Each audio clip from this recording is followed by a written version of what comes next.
नमस्कार, मैं डॉक्टर रवि राय आप सभी दर्शकों का हार्दिक स्वागत करता हूं। प्रिय दर्शकों, इस वीडियो में हम बात करेंगे धनु लग्न की जन्म कुंडली के 12 भाव में सूर्य के फल एवं प्रभाव को लेकर के।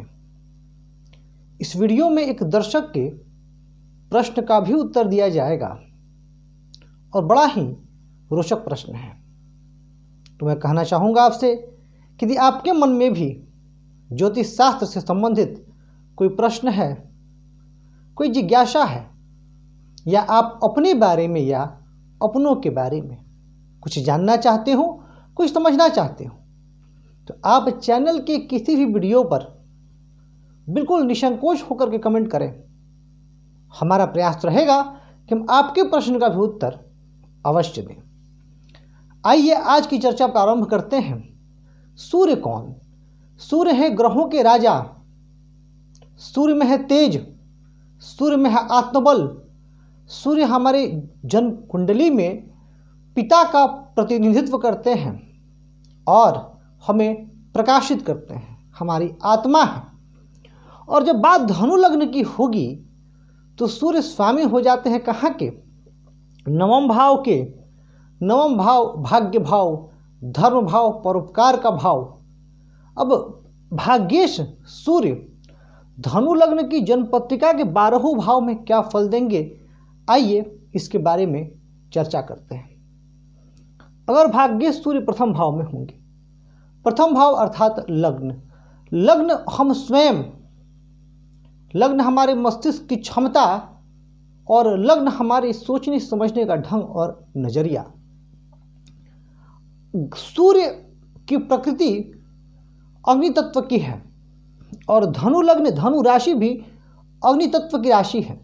तो यहाँ पर एक बात तो निसंदेह होगी, भाग्य सूर्य का लग्न में जाना यानी भाग्य का आपके व्यक्तित्व से जुड़ जाना, निसंदेह आप भाग्यशाली हैं।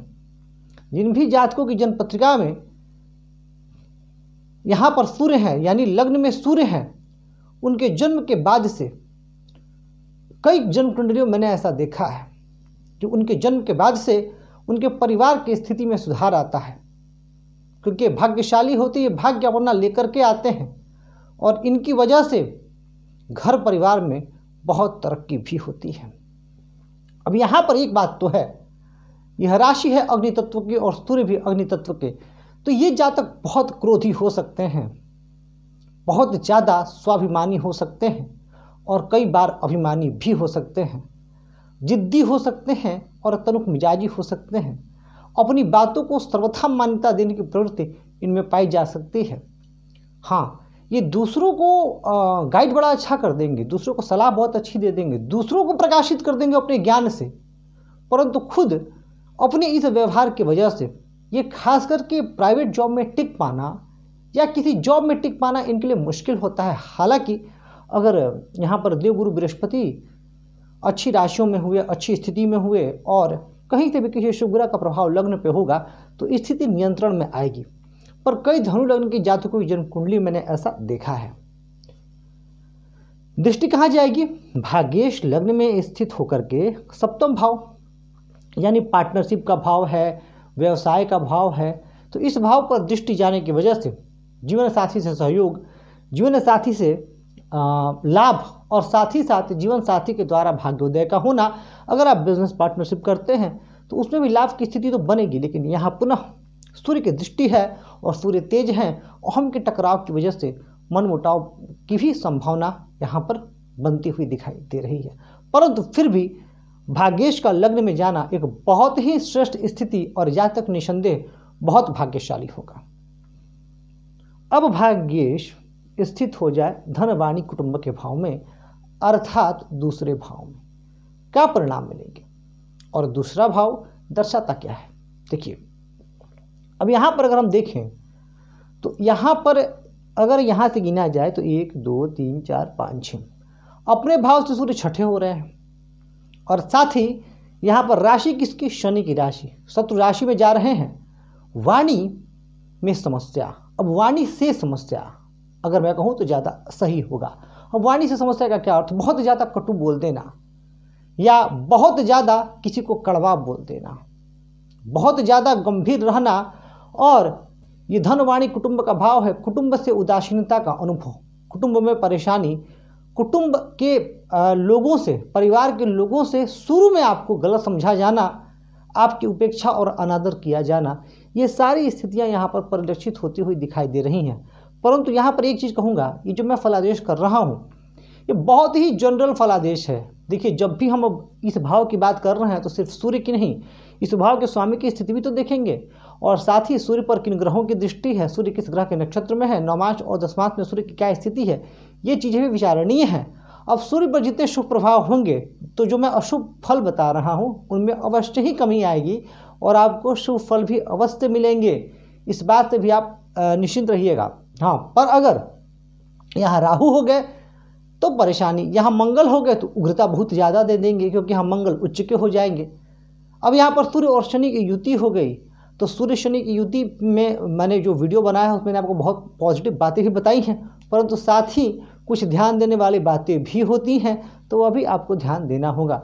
यहाँ से दृष्टि कहाँ आएगी, यहाँ से दृष्टि आएगी अष्टम भाव पर, और अष्टम भाव क्या है, अष्टम भाव है शोध और रिसर्च का भाव, तो वहाँ से संबंधित कुछ शुभ फल अवश्य मिलेंगे। अब सूर्य यहाँ धनवाणी और कुटुंब में होकर के इस भाव को देख रहे हैं और भाग्यश भी हैं, तो इसकी संभावना भी अवश्य बनेगी कि आपको अचानक धन की प्राप्ति हो, चाहे वह किसी भी रूप में, संपत्ति के रूप में हो, किसी गिफ्ट के रूप में हो, पर इसकी भी एक संभावना यहाँ पर अवश्य बनती हुई दिखाई दे रही है।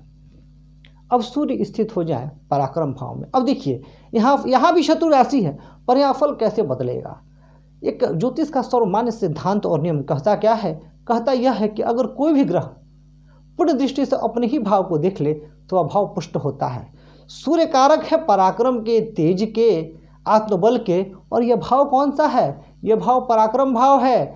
यानी यहाँ सूर्य का पराक्रम, सूर्य का तेज निखर जाएगा, और भाग्य भाव पर दृष्टि की वजह से, स्वराशि की दृष्टि की वजह से जातक का भाग्य चमक उठेगा, दमक उठेगा। ऐसे व्यक्ति अपने भाग्य के निर्माता स्वयं होते हैं और अपने ही प्रयासों से ऐसे जातक जीवन में बहुत ऊंचा भी उठते हैं।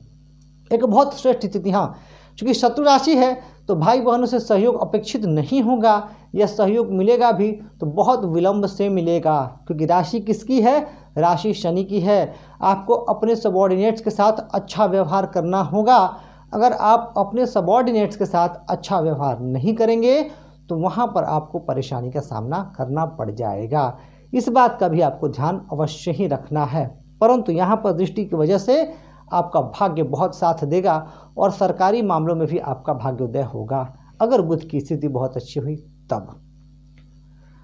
अब अगर सूर्य स्थित हो जाए कहाँ, भाग्येश सूर्य यानी एक त्रिकोण के स्वामी, अगर मैं त्रिकोण कहूँ तो और बेहतर होगा, एक त्रिकोण के स्वामी स्थित हो जाए चतुर्थ भाव में, यानी यह रात्रि का जन्म होगा 12 बजे के आसपास का, और यह भाव भूमि भवन वाहन का भाव, यह भाव माता का भाव, सुखों का भाव, यह भाव जनता का भाव, और यहाँ से सूर्य की मित्र दृष्टि कहाँ आ जाएगी, दशम भाव पर। बहुत श्रेष्ठ स्थिति।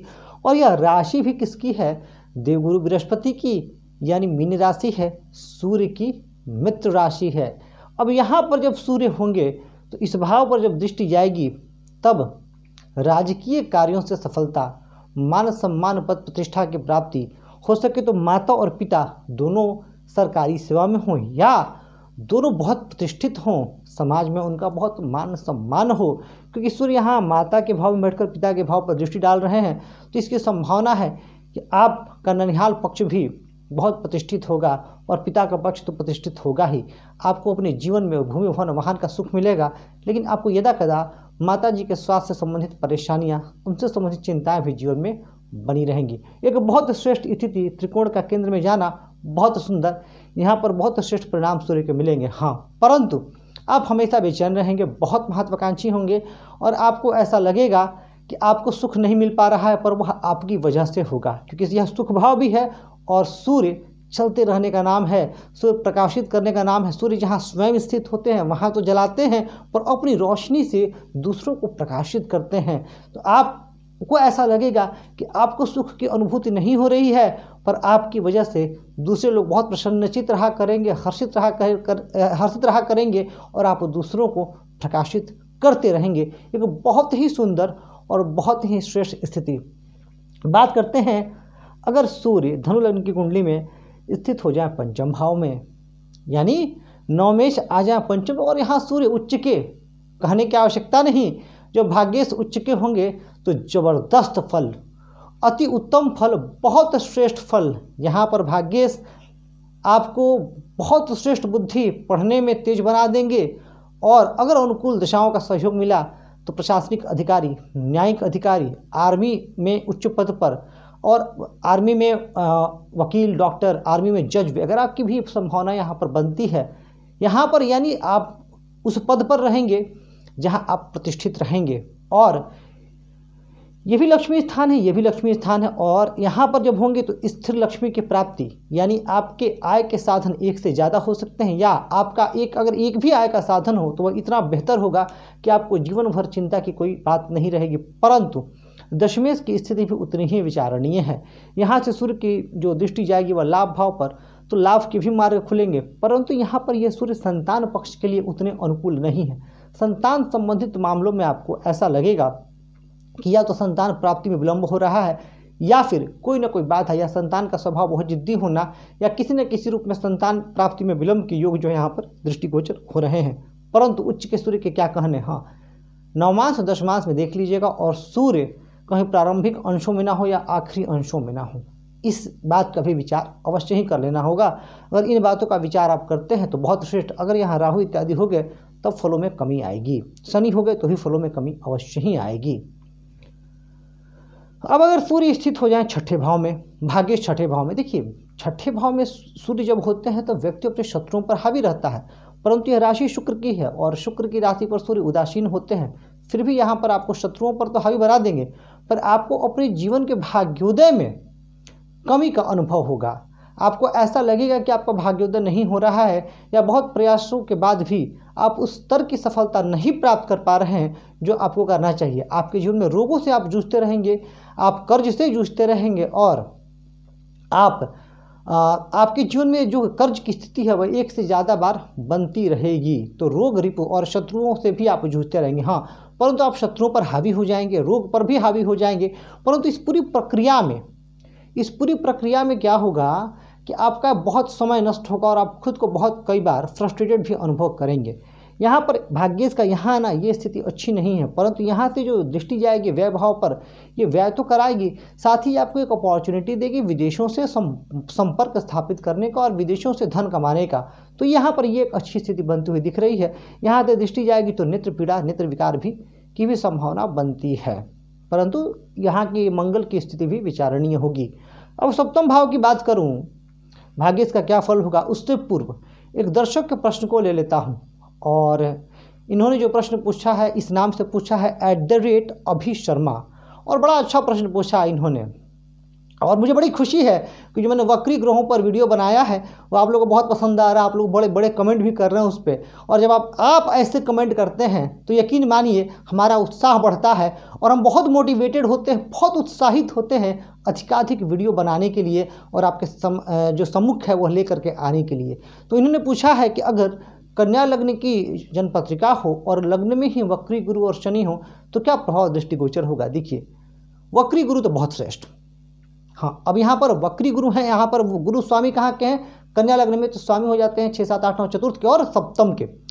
अब चतुर्थ और सप्तम के स्वामी हो जाएंगे तो विवाह में समस्या दे देंगे। हालांकि एक अच्छी बात वहाँ भी आएगी कि पूर्ण दृष्टि से अपने ही भाव को देखेंगे तो ये स्थिति तो अच्छी होगी, परंतु शनि की भी दृष्टि वहाँ जाएगी तो सुख प्राप्ति में विलंब, विवाह में विलंब, और आपका बहुत ज़्यादा सोचना, क्योंकि लग्न में है और शनि का वक्री होना, शनि स्वयं धीरे हैं और वक्री जब ग्रह होते हैं तो ऐसा प्रतीत होता है कि वो पीछे जा रहे हैं, परंतु होते नहीं हैं, वो रुख से जाते हैं। तो एक तो शनि स्वयं धीरे और शनि रुक जा रहे हैं, तो इसका अर्थ क्या हुआ, पंचम भाव संतान प्राप्ति में विलंब, जिसकी हम बात कर रहे थे, प्रेम संबंधों में असफलता और विद्या प्राप्ति में रुकावट, विद्या में विलंब। गुरु की दृष्टि जरूर जा रही है पंचम भाव पर, फिर भी ये परेशानियां आपको दृष्टिगोचर होंगी, परंतु अंततोगत्वा जीवन के संघर्षों से जूझने के बाद आप सफल होंगे, क्योंकि जब 2 या 3 ग्रह जन्म पत्रिका में वक्री होते हैं तो कई बार व्यक्ति चमत्कारिक परिणाम भी व्यक्ति को मिलते हैं और उसकी सफलता औरों को चमत्कृत कर देती है। एक बहुत बड़ी महिमा है वक्री गुरु और शनि की लग्न में। हाँ, यहाँ पर सस्टेज भी वक्री हो रहे हैं तो रोग से भी आप जूझेंगे, इसमें कहीं कोई संदेह नहीं है, और मानसिक समस्याएं से भी ग्रस्त रहेंगे। और अगर कहीं शनि की महादशा आ गई तब जीवन जो है बहुत ज़्यादा कठिन होगा आपके लिए। परंतु आप उस स्तर की मैच्योरिटी आप में होगी, क्योंकि लग्न में कौन है?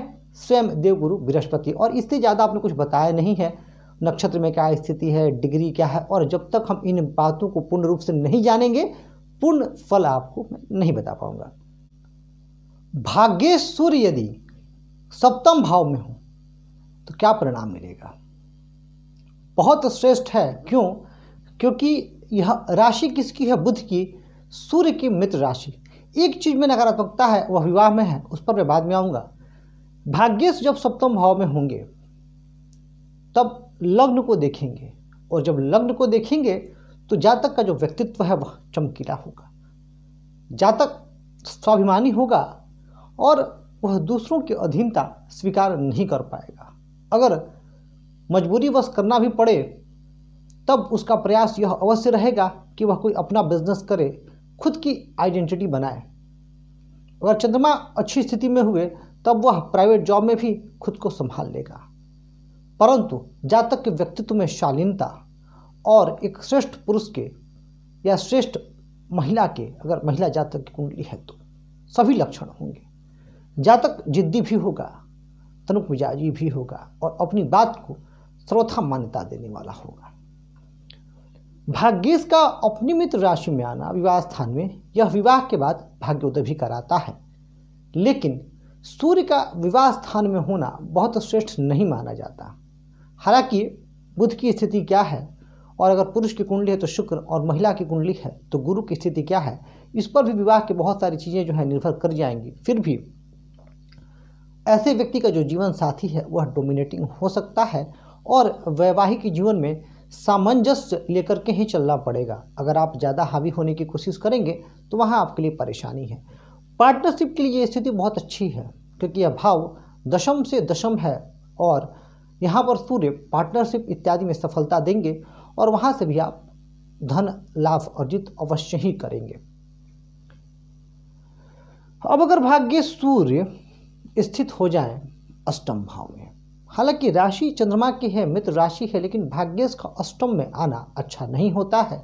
भाग्य का देर से साथ देना और सूर्य का अष्टम में आना कहीं ना कहीं यह भी दर्शाता है कि पिताजी से संबंध बहुत अच्छे नहीं हैं, या पिताजी से संबंधों में मनमुटाव, या पिताजी की ओर से कोई ना कोई चिंता, चाहे वह मानसिक चिंता हो, उनके स्वास्थ्य को लेकर के चिंता हो, या उनके व्यापार को लेकर के चिंता हो, कोई ना कोई परेशानी बनी रहेगी। यहाँ से सूर्य की दृष्टि कुटुंब भाव पर होगी तो कुटुंब जनित समस्याएं भी होंगी, वाणी से जो है वो समस्या होगी। और यहाँ पर चूंकि यह राशि कर्क राशि है तो और सूर्य अग्नि तत्व के हैं, तो अग्नि तत्व और जल तत्व मिलकर सूर्य का जो बल है वो बहुत कम हो जाएगा। तो भाग्य का बल होना, अगर बली होते तो भी अष्टम में बहुत अच्छी चीज़ें भी तो निकल के आती हैं। अष्टम भाव गुण विद्याओं का भाव है, शोध और रिसर्च का भाव है।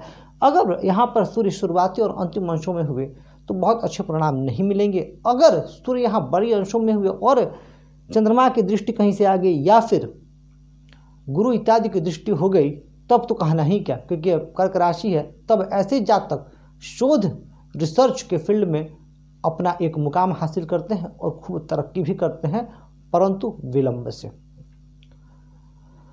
भाग्य सूर्य भाग्य भाव में ही स्थित हो जाए, क्या बात है, क्या कहने, बहुत बढ़िया। भाग्येश का भाग्य भाव में होना, भाग्य की बुलंदियों पर ले जाना, और वह भी सूर्य नवम भाव में, धर्म का भाव। और दृष्टि कहाँ जा रही है? दृष्टि जा रही है पराक्रम भाव पर। बहुत ही श्रेष्ठ और बहुत सुंदर परिणाम। यहाँ पर जातक का घर बैठे भाग्योदय होना, ऐसा शास्त्र में लिखा गया है। यानी आज के समय में जातक घर से ही कोई काम कर ले, या अपने आसपास के लोकेलिटी में ही कोई बहुत बढ़िया नौकरी मिल जाए, या कोई बहुत बढ़िया व्यापार जो है वह सेट हो जाए। ऐसे जातक अपने पिता के भक्त होते हैं, अब जन्म कुंडली में अगर कहीं पर सूर्य पर राहु शनि इत्यादि का प्रभाव नहीं हुआ या सूर्य शुभ नक्षत्रों में हुए तो जातक के संबंध अपने पिताजी से बहुत अच्छे रहेंगे और ऐसे जातक अपने जीवन में काफ़ी श्रेष्ठ सफलता प्राप्त करते हैं। ऐसे जातक के मन में परोपकार की भावना होती है, परंतु उसके साथ थोड़ा सा अहम और वर्चस्व की भावना भी छिपी होती है। पर कुल मिला जुला करके देखा जाए तो भाग्येश का भाग्य भाव में होना एक बहुत श्रेष्ठ स्थिति। अब मन में सवाल आ जाएगा कि सूर्य अमूमन 1 महीने एक राशि में रहते हैं तो बहुत लोगों की जन्म पत्रिका में ये स्थिति बनेगी, परंतु नवमांश दशमांश एक नहीं होगा और कई बार ग्रहों की दृष्टियाँ सूर्य किस नक्षत्र पर हैं इन चीज़ों पर ही फल बड़ा निर्भर कर जाएगा। बात करते हैं भाग्येश सूर्य का दशम भाव में होना। राशि किसकी? राशि है बुध की और एक त्रित्रिकोण के स्वामी सबसे बली केंद्र में जा रहे हैं। तो जब सबसे बली केंद्र में जा रहे हैं तो फल भी बड़ा जबरदस्त होगा। मान सम्मान की प्राप्ति, उच्च पद की प्राप्ति, उच्चतम पद की भी प्राप्ति संभव है यदि यहाँ सूर्य के साथ बुध हो जाए। कई प्रेसिडेंट्स या प्राइम मिनिस्टर की कुंडली में आपको ये योग देखने को मिल जाएगा। धनु लग्न की पत्रिका में सूर्य बुध दशम भाव में हो, बहुत सुंदर स्थिति।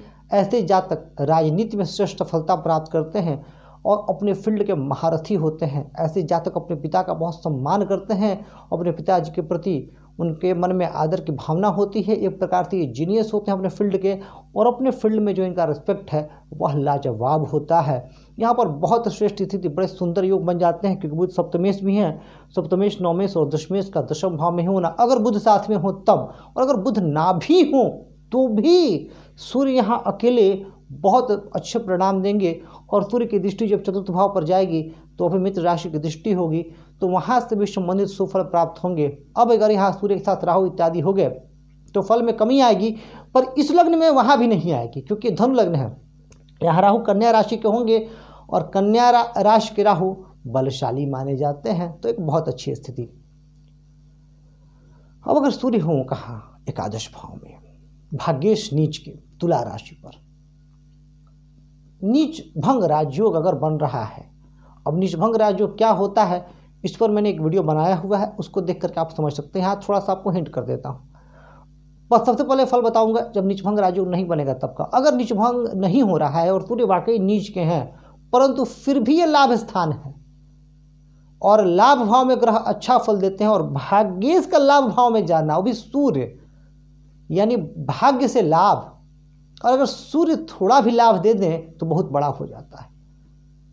और यहाँ पर सूर्य जातक को थोड़ी समस्या वहाँ दे देंगे आत्मबल में और त्वचा की शिकायत और कॉन्फिडेंस की कमी, पब्लिक स्पीकिंग में दिक्कत, लोगों के समक्ष ना बोल पा रहा, ये परेशानियां दे देंगे सूर्य अगर नीचभंग नहीं हुआ तब। परंतु अगर नीचभंग हो गया, नीचभंग राजयोग बना, कहीं शुक्र यहीं पर हुए या शुक्र शनि केंद्र में हुए, कहना ही क्या, जातक बहुत भाग्यशाली, बहुत ज़्यादा धनार्जन करने वाला, लाभ के कई स्रोत ऐसे जातक के होते हैं और कई मार्गों से ऐसा जातक धन कमाता है। पंचम भाव पर दृष्टि, उच्च दृष्टि जाने की वजह से संतान भी तेजस्वी होती है और संतान प्राप्ति के बाद भी लाभ के कई मार्ग ऐसे जातक के जीवन में आते हैं। एक बहुत श्रेष्ठ स्थिति अगर सूर्य का नीचभंग हो गया तब, और अगर नीचभंग नहीं हुआ तो कुछ परेशानियों के साथ थोड़ा लाभ भी अवश्य ही मिलेगा। बात करते हैं अगर भाग्येश चले गए व्यय भाव में, क्या परिणाम? व्यय भाग्य का एक बड़ा, आपका धन का, लाभ का एक बड़ा हिस्सा, क्योंकि संबंध बन रहा है छठे से, रोग में, शत्रु में और कर्ज में जा सकता है। नेत्र पीड़ा, नेत्र विकार हो सकती है, परंतु यह सूर्य की मित्र राशि है।